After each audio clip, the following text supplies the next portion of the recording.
Hello po, mapagpalang araw sa ating lahat. Today po magluluto po ako ng adobong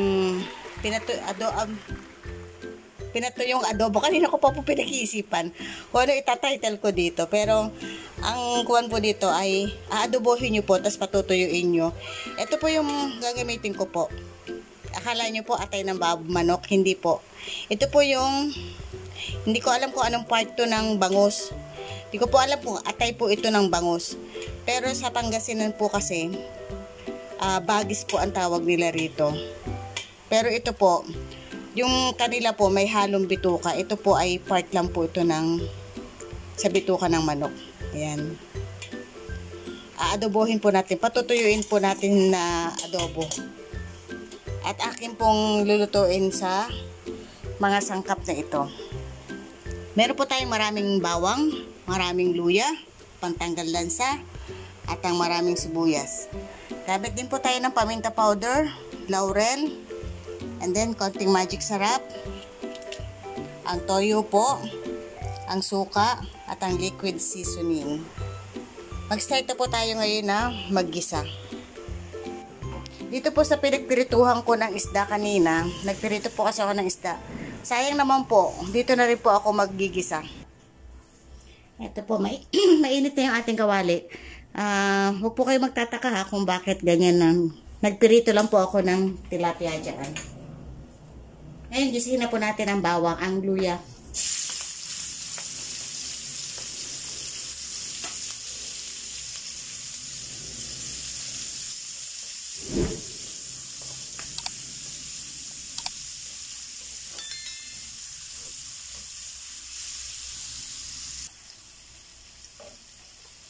Toasted lang po ninyo yung luya.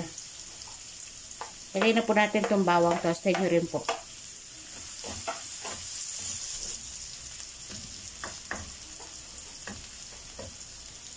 Sunod po ang sibuyas.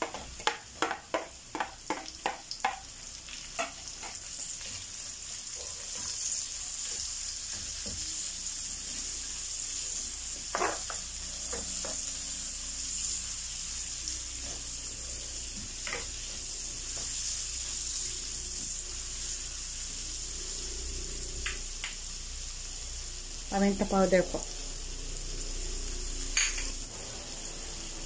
Lagay nyo na po itong intestine po ng bangus or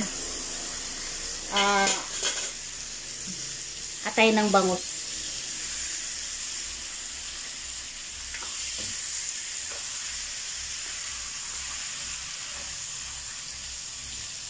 Timplahan nyo na po ng mga pampalasa, liquid seasoning.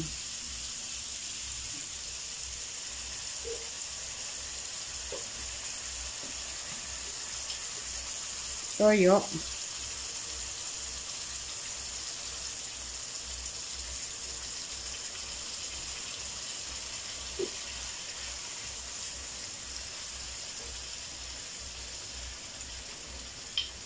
Suka.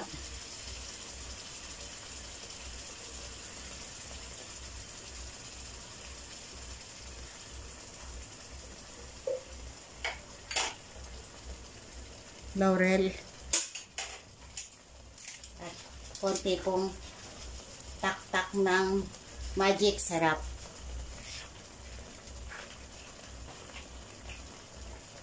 Tayo lamang po natin siya na kumulo at atin po siyang patutuyuin.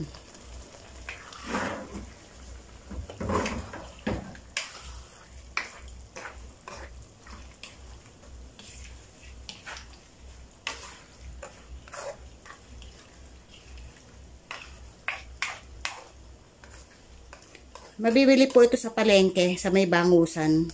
Sabihin nyo lang po, atay ng bangus. Para po kasing atay eh. Kaya tawag ko po sa kanya atay ng bangus.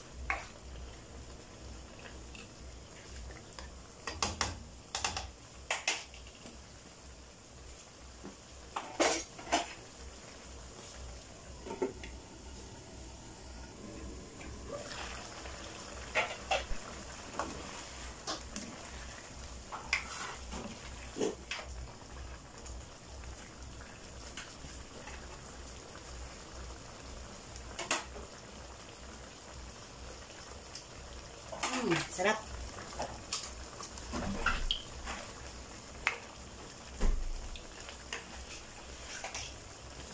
Dagdagan pa natin ng toyo.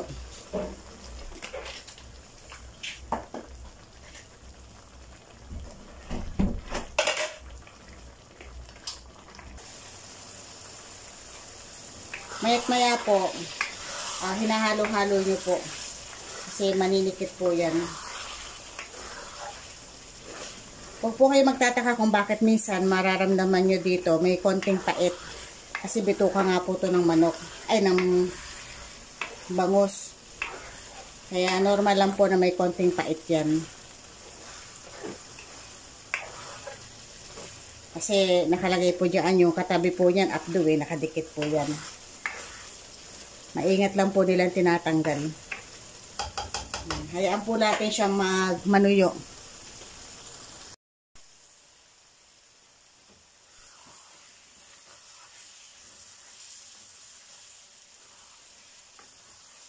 Nagmantika na po siya. Oh.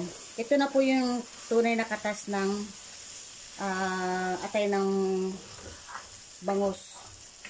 Ayan. Pwede na po ito. Kasi nagmantika na po siya. At nanunuyo na. Tuyo na po yung ating adobo. Patayin na po natin yung apoy.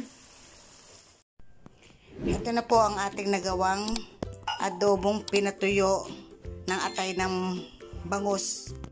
Sarap po.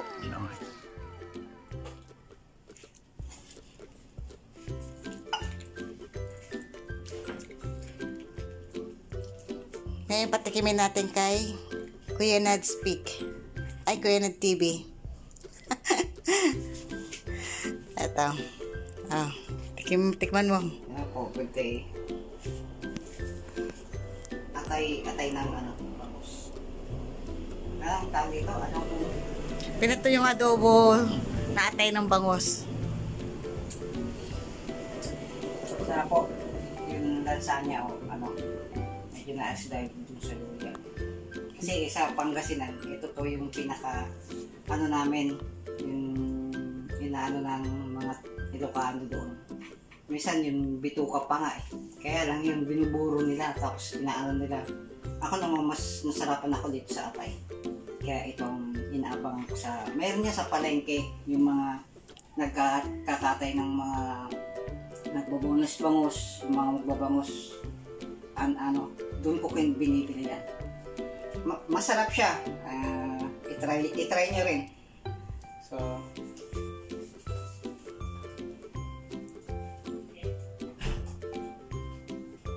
paano po magpapaalam ng inyong kakusinerang Lakwat Sera? Kasi inyo po ay lagi nagpapala ng stay safe po. God bless. Bye-bye po. Oh, lumukot pa siya. sarap eh. Ayan o. Favorite po niya yan eh. Sa Ilocano po kasi mahilig sila sa mga ganyan. Bye-bye na po.